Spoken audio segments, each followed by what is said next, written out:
Epístola do Apóstolo Paulo aos Gálatas, capítulo 1. Prefácio e saudação.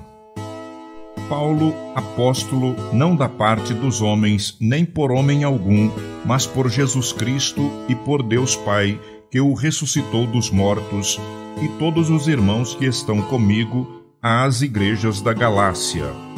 Graça e paz da parte de Deus e Pai de nosso Senhor Jesus Cristo, o qual se deu a si mesmo por nossos pecados, para nos livrar do presente século mau, segundo a vontade de Deus nosso Pai, ao qual glória para todos sempre. Amém. A inconstância dos Gálatas. Paulo vindica a autoridade divina do seu apostolado e da sua doutrina. Maravilho-me de que tão depressa passasseis daquele que vos chamou à graça de Cristo para outro evangelho, o qual não é outro, mas há alguns que vos inquietam e querem transtornar o evangelho de Cristo. Mas ainda que nós mesmos, ou um anjo do céu vos anuncie outro evangelho, além do que já vos tenho anunciado, seja anátema. Assim como já vos dissemos, agora de novo também vos digo: se alguém vos anunciar outro evangelho, além do que já recebestes, seja anátema. Porque persuado eu agora a homens ou a Deus, ou procuro agradar a homens? Se estivesse ainda agradando aos homens, não seria servo de Cristo.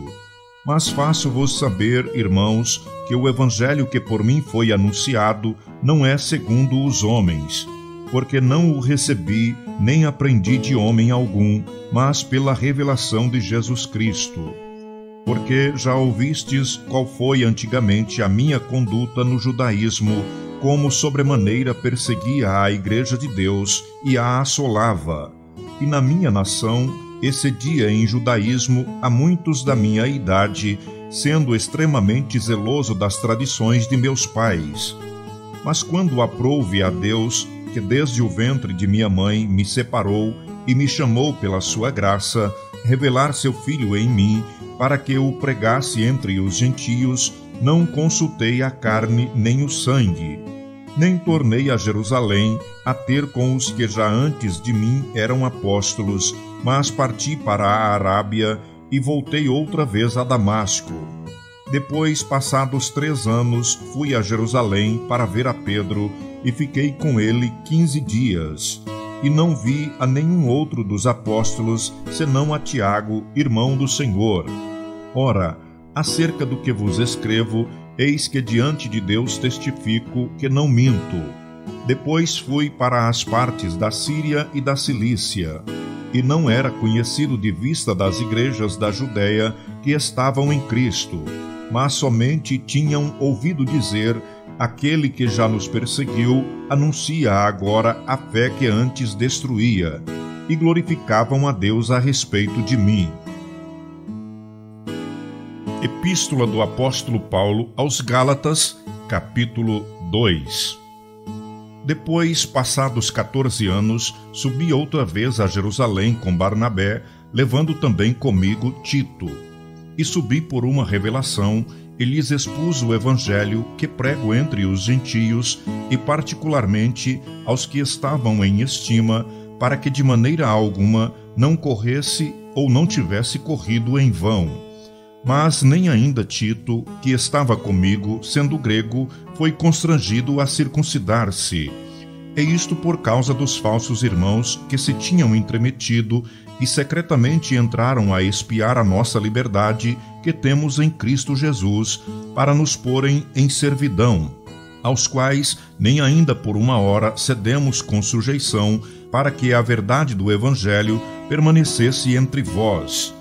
E quanto a aqueles que pareciam ser alguma coisa, quais tenham sido em outro tempo, não se me dá. Deus não aceita a aparência do homem. Esses, digo, que pareciam ser alguma coisa, nada me comunicaram. Antes, pelo contrário, quando viram que o evangelho da incircuncisão me estava confiado, como a Pedro o da circuncisão, porque aquele que operou eficazmente em Pedro para o apostolado da circuncisão, esse operou também em mim com eficácia para com os gentios. E conhecendo Tiago, Cefas e João, que eram considerados como as colunas, a graça que se me havia dado, deram-nos as destras em comunhão comigo e com Barnabé, para que nós fôssemos aos gentios e eles à circuncisão, recomendando-nos somente que nos lembrássemos dos pobres, o que também procurei fazer com diligência. E chegando Pedro a Antioquia, lhe resisti na cara, porque era repreensível, porque antes que alguns tivessem chegado da parte de Tiago, comia com os gentios, mas depois que chegaram, se foi retirando e se apartou deles, temendo os que eram da circuncisão. E os outros judeus também dissimulavam com ele, de maneira que até Barnabé se deixou levar pela sua dissimulação. E quando vi que não andavam bem e direitamente conforme a verdade do Evangelho, disse a Pedro na presença de todos: Se tu, sendo judeu, vives como os gentios e não como judeu, porque obrigas os gentios a viverem como judeus? Nós somos judeus por natureza e não pecadores dentre os gentios, sabendo que o homem não é justificado pelas obras da lei, mas pela fé em Jesus Cristo. Temos também crido em Jesus Cristo para sermos justificados pela fé de Cristo e não pelas obras da lei, porquanto pelas obras da lei nenhuma carne será justificada. Pois se nós que procuramos ser justificados em Cristo, nós mesmos também somos achados pecadores, é porventura Cristo ministro do pecado? De maneira nenhuma, porque se torno a edificar aquilo que destruí, constituo-me a mim mesmo transgressor, pois eu pela lei estou morto para a lei, para viver para Deus. Já estou crucificado com Cristo. E vivo não mais eu, mas Cristo vive em mim. E a vida que agora vivo na carne, vivo-a na fé do Filho de Deus, o qual me amou e se entregou a si mesmo por mim. Não aniquilo a graça de Deus, porque se a justiça provém da lei, segue-se que Cristo morreu debalde.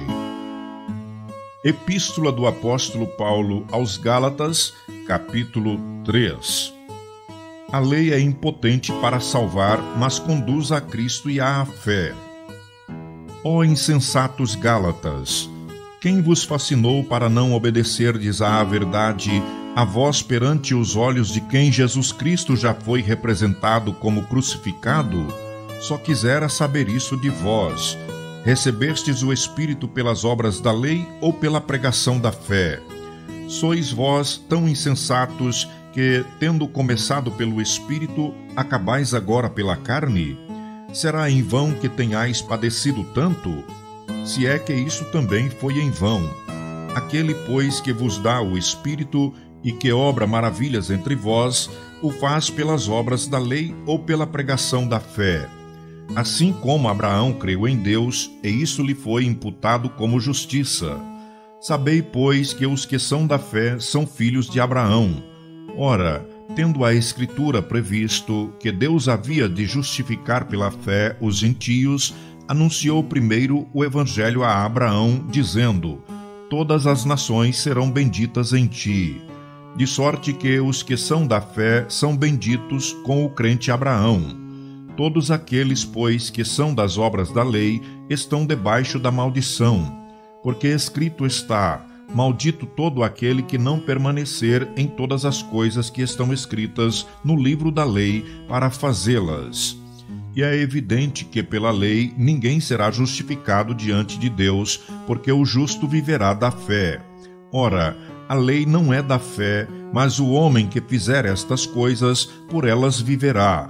Cristo nos resgatou da maldição da lei, fazendo-se maldição por nós, porque está escrito: Maldito todo aquele que for pendurado no madeiro, para que a bênção de Abraão chegasse aos gentios por Jesus Cristo e para que, pela fé, nós recebêssemos a promessa do Espírito.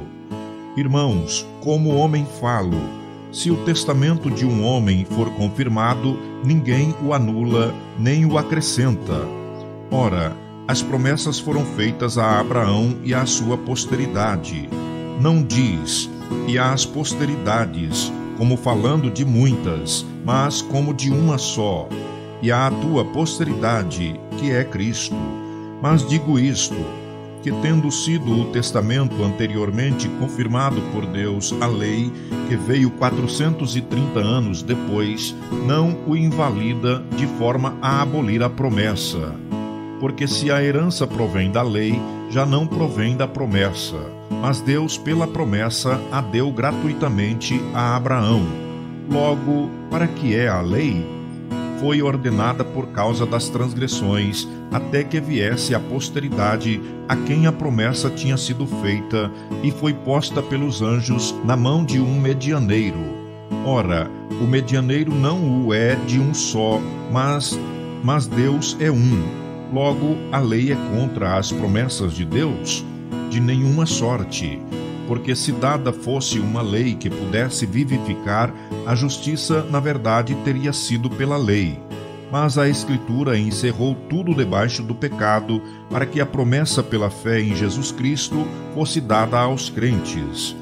Mas antes que a fé viesse, estávamos guardados debaixo da lei e encerrados para aquela fé que se havia de manifestar. De maneira que a lei nos serviu de aio para nos conduzir a Cristo, para que pela fé fôssemos justificados. Mas depois que a fé veio, já não estamos debaixo de aio, porque todos sois filhos de Deus pela fé em Cristo Jesus. Porque todos quantos fostes batizados em Cristo, já vos revestistes de Cristo. Nisto não há judeu nem grego, não há servo nem livre, não há servo nem livre, não há macho nem fêmea, porque todos vós sois um em Cristo Jesus. E se sois de Cristo, então sois descendência de Abraão e herdeiros conforme a promessa.